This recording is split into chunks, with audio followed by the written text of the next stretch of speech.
Alright, time to record another video.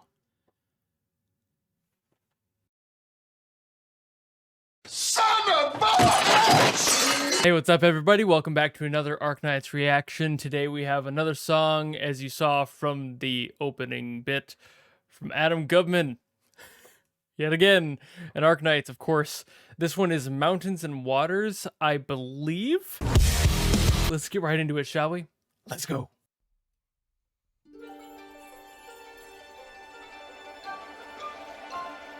I heard a chain in the beginning of that. It's still there.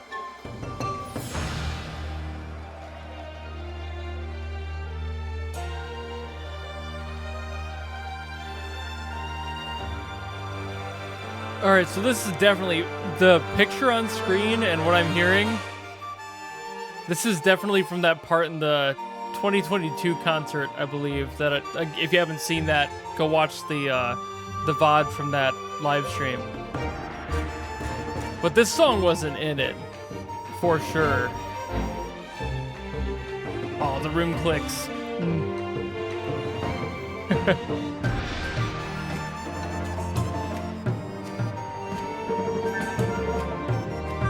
That flute is gorgeous.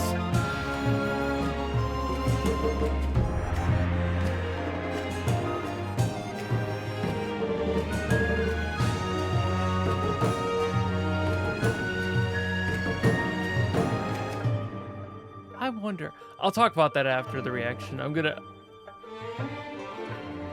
let it play out. I don't want to distract myself too much.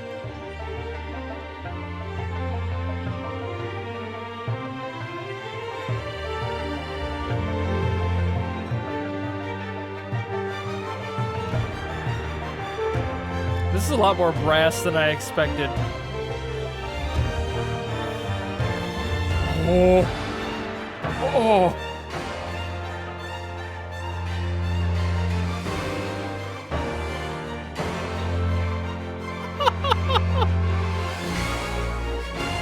There's more.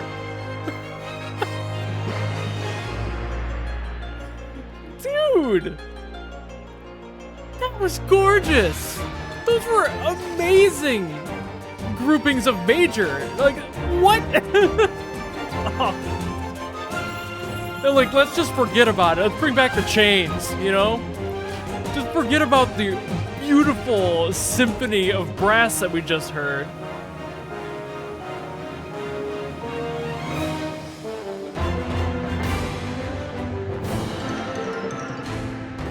Was that a xylophone? I wonder if there's a traditional instrument that's like a xylophone. Not everything has to be a traditional instrument, but I'm just wondering now. Maybe there is. I don't know of one.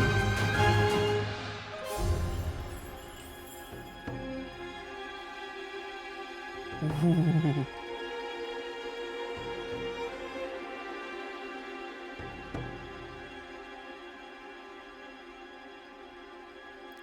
Oh, there's a lot of clashing in that final.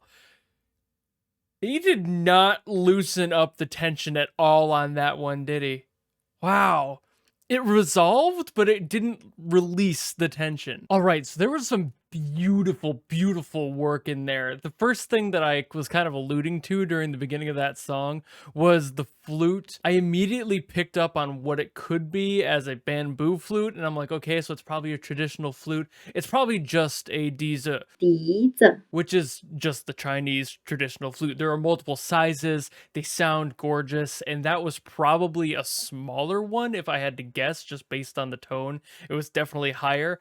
I might be wrong on that, but I'm just going off what I know. Bamboo flute in China is known as a dizi, and it's just a gorgeous instrument. No matter where you play a bamboo flute, no matter what key it is set to, it is a gorgeous instrument with such whole sound. I've talked about them on here before with instruments from Japan like the shakuhachi, and it's just I love it. I love bamboo flutes. They have such a cool tone. It's similar to why I like the tin flute or tin whistle for things in like Celtic music. It's just a unique sound specific to that part of the world that you really can't replicate. I also noticed there were some traditional drums in there. I'm not entirely sure what kind. I'm assuming it's just tanggu, which are just traditional drums in China. Very, very simple. A lot of these terminologies, a lot of them are literally drum and flute, but it's all in the same. They have very unique properties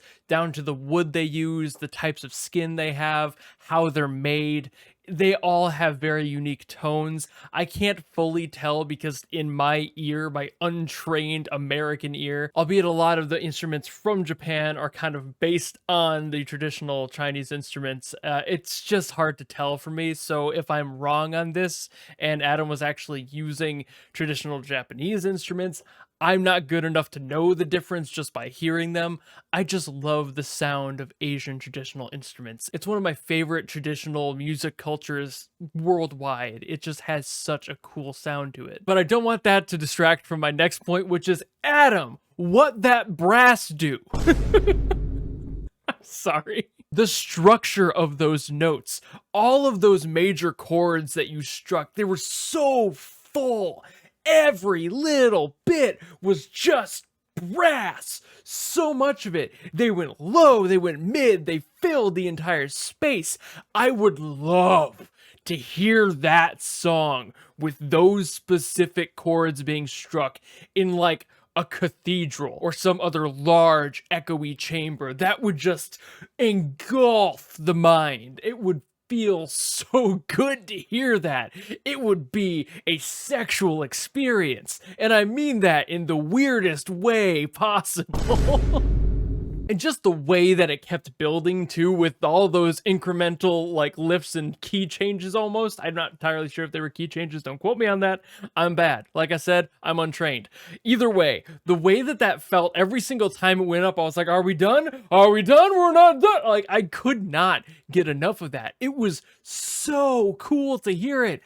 I loved that so much. The sheer Herculean power that brass section had in it is just some insane mess, and I'm so glad it exists.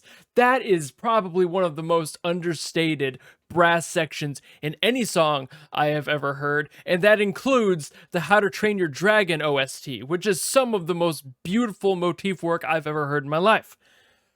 Overall, Adam, outdone yourself yet again. I'm not even surprised at this point. Everybody in the comments, claps for Adam. I want to see a bunch of clapping emojis. Give him claps. He deserves it. If he makes a comment, and I'll pin it, and then you can clap underneath it. I want everybody to give Adam the clap. Adam, you're an amazing composer. This song is brilliant. I love the way it sounded. The way it blends everything is just classic for your work, and it just adds so much body to something that could otherwise be so bland. So just brilliant work all around, dude. Fantastic. But with that, I'll digress. If you like this video, thank you so very much, and you want to see more of these, you know how to support me, you know how to follow me, and all that mess. And for those who have stuck around this long, do not forget about the bounty I have out on Phenomenal Agents, doing the drum cover of that song, potentially band cover, if we can cover the bounty enough. So go check out that video if you haven't seen it yet, and I will see all of you in the next video. Goodbye!